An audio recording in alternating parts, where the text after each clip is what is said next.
Hello students and every warm welcome to my YouTube channel. Live processes chapter से lecture number 4 आगे हम देखते हैं स्टूडेंट्स।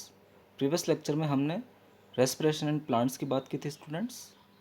तो आइए हम लेक्चर नंबर 4 शुरू करते हैं। रेस्पिरेशन एंड एनिमल्स हमारा नेक्स्ट टॉपिक है। Animals have evolved different organs for the uptake of oxygen from the environment and for getting rid of the carbon dioxide produced. तो स्टूडेंट्स एनिमल्स के अंदर different different organs जो है वो oxygen को लेने के लिए और कार्बन डाइऑक्साइड को बाहर निकालने के लिए डेवलप हुए हैं, इवोल्व हुए हैं। फॉर एग्जांपल यदि हम अर्थवॉर्म की बात करें या सॉइल में रहने वाला जो केचुआ है, earthworm absorbs oxygen needed for respiration through its moist skin as it has good blood supply. तो ये अर्थवॉर्म जो है अपने रेस्पिरेशन में रिक्वायर ऑक्सीजन को अपनी मॉइस्ट स्किन के द्वारा, मॉइस्ट स्किन का मतलब अपनी नम त्वचा, जो गीली त्वचा होती है इसकी, उसके द्वारा एब्जॉर्ब करता है और अपने रेस्पिरेशन करता है। इसकी मॉइस्ट स्किन में बहुत ही अच्छे ब्लड सप्लाई पाई जाती है स्टूडेंट्स, और ब्लड सप्लाई होने की वजह से जो ऑक्सीजन है वो डिफ्यूजन प्रोसेस के द्वारा ब्लड में चली जाती है और पूरे शरीर में डिस्ट्रीब्यूट कर दी जाती है। तो इस प्रकार से अर्थवॉर्म जो है वो मॉइस्ट स्किन के द्वारा अपना रेस्पिरेशन करता है। यदि हम single celled animals like amoeba और पैरामीशियम्स की बात करें तो ये अपना रेस्पिरेशन या ये अपनी ब्रीदिंग सेल मेम्ब्रेन के द्वारा करते हैं। Insect like grass hopper, cockroach, house fly, mosquito की बात करें तो इनकी पूरी बॉडी पर छोटे छोटे होल्स पाए जाते हैं, टिनी होल्स होते हैं स्टूडेंट्स, जिन्हें हम स्पाइरेकल्स बोलते हैं, तथा एयर ट्यूब्स भी पाई जाती है जिन्हें ट्रेकी कहा जाता है। तो ये इंसेक्ट के रेस्पिरेटरी ऑर्गन्स होते हैं स्टूडेंट्स। तो आप लर्न करेंगे स्टूडेंट्स। आगे हम देखते हैं terrestrial animals can breathe the oxygen in the atmosphere. जो टेरेस्ट्रियल एनिमल्स होते हैं, स्थलीय एनिमल्स, स्थल पर रहने वाले एनिमल्स, वो एटमॉस्फेयर के ऑक्सीजन से ब्रीदिंग करते हैं। But animals that live in water need to use the oxygen dissolve in water. लेकिन जो पानी में रहने वाले ऑर्गेनिजम्स हैं उनको डिजोल्व ऑक्सीजन अपने रेस्पिरेशन में काम में लेनी होती है। Since the amount of dissolve oxygen is fairly लो।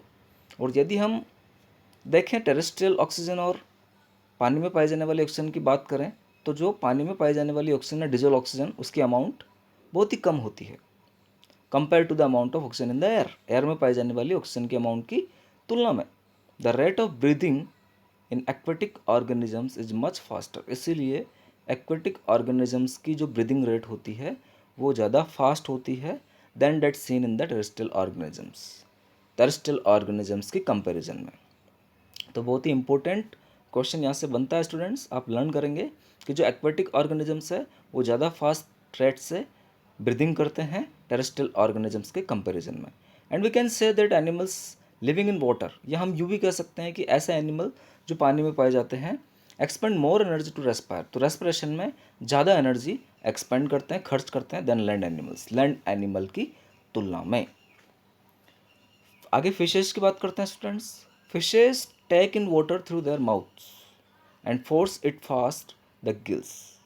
तो फिशेस जो होती है वो माउथ के द्वारा वाटर को इनटेक करती है और फोर्सफुली इस वाटर को गिल्स की तरफ भेजती है, where the dissolved oxygen is taken up by blood. और जहाँ पर डिजल ऑक्सीजन जो है वो ब्लड के द्वारा ले ली जाती है। गिल्स आपको पता ही है फिशेज में रेस्पिरेटरी ऑर्गन का काम करते हैं।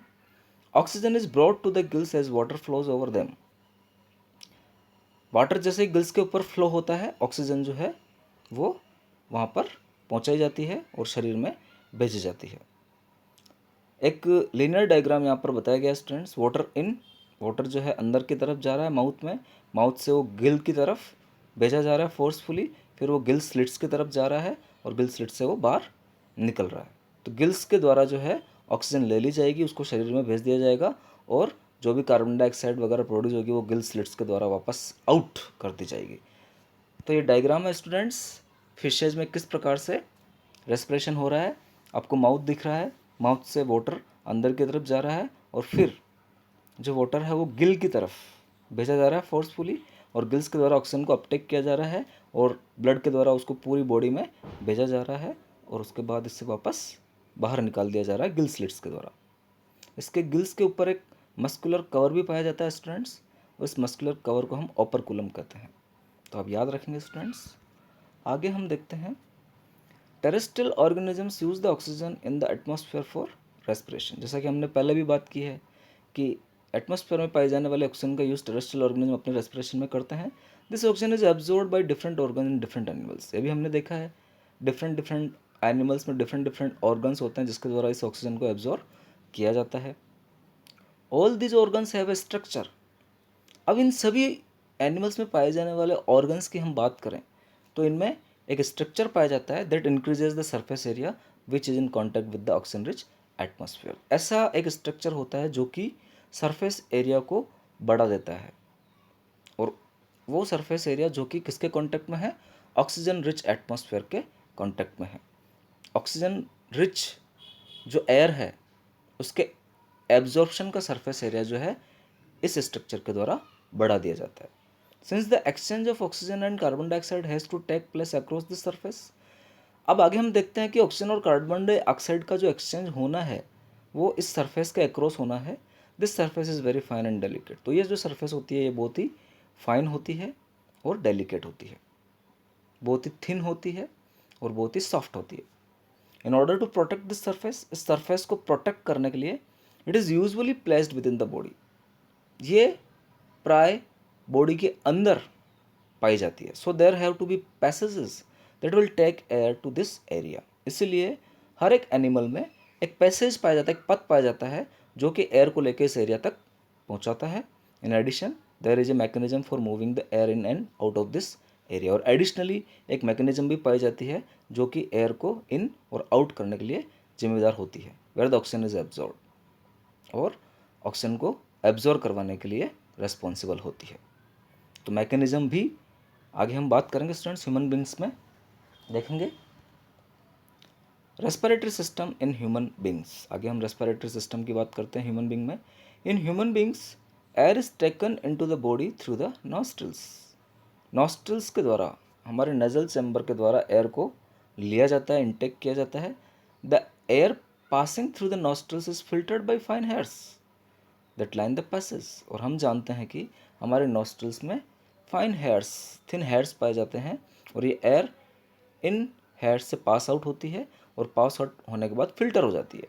यानी हमारे नोज़ में पाए जाने वाला जो हेयर है वो बाहर से आने वाली एयर में अगर कोई डस्ट पार्टिकल आ गया, कोई माइक्रोब आ गया है तो उसको वहीं रोकने का काम करेगा और फिल्टर्ड एयर को अंदर की तरफ भेजेगा। The passage is also lined with mucus.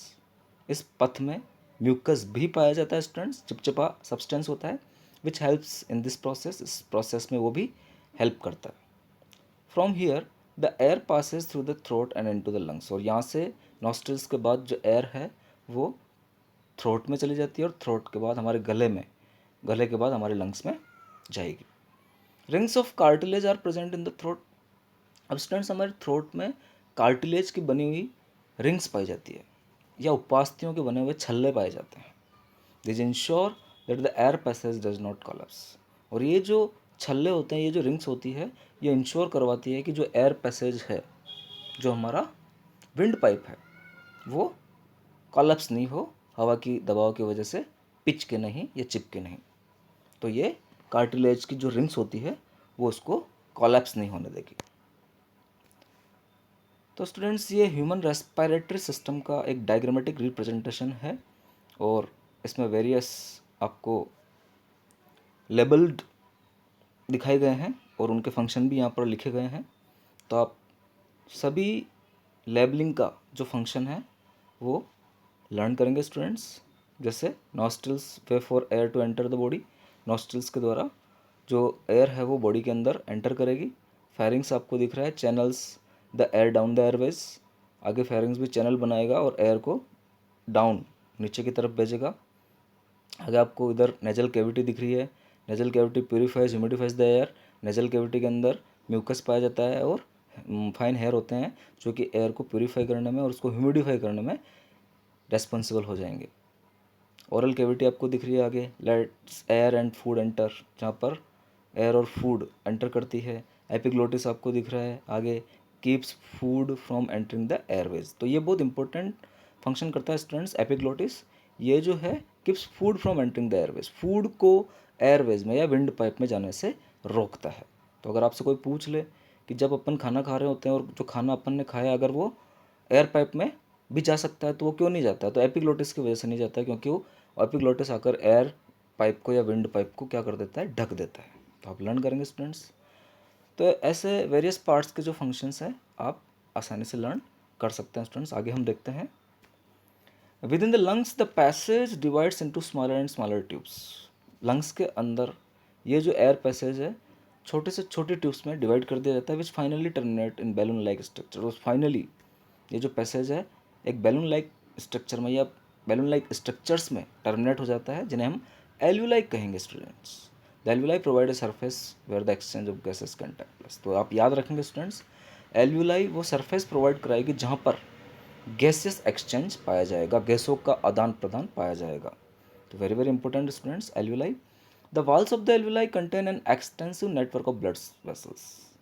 एल्यूलाई की जो वॉल्स होती है या भित्ति होती है या दीवारें होती है वहाँ पर बहुत भारी मात्रा में ब्लड वेसल्स के नेटवर्क्स पाए जाते हैं। तो जो ऑक्सीजन है वो इन ब्लड वेसल्स में एब्जॉर्ब हो जाती है। As we have seen in earlier years when we breathe in we lift our lips and flatten our diaphragm and the chest cavity becomes larger as a result।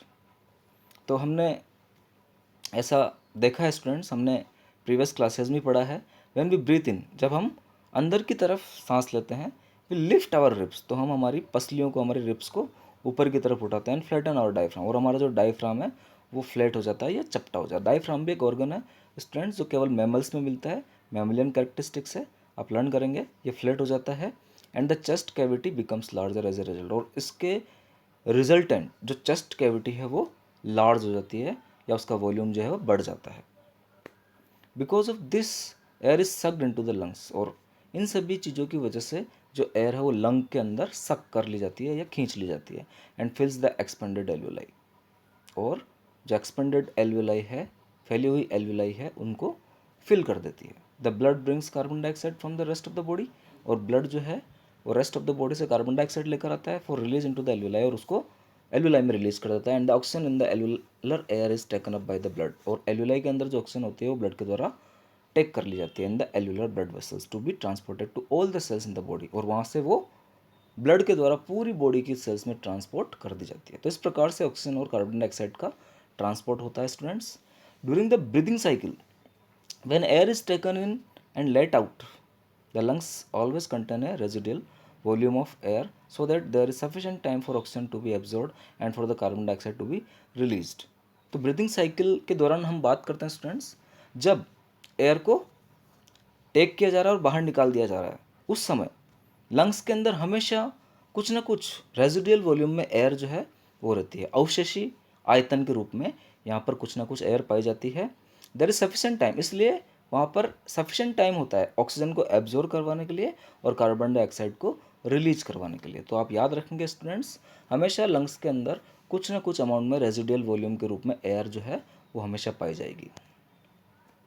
When the body size of animals is large, अब हम देखते हैं कि जब animal की body size जो है वो लार्ज है, the diffusion pressure alone can not take care of oxygen delivery to all parts of the body, तो केवल डिफ्यूजन के द्वारा उसकी पूरी बॉडी के पार्ट्स तक या पूरी बॉडी के सेल्स तक जो है वो ऑक्सीजन डिलीवरी या ट्रांसपोर्ट नहीं की जा सकती।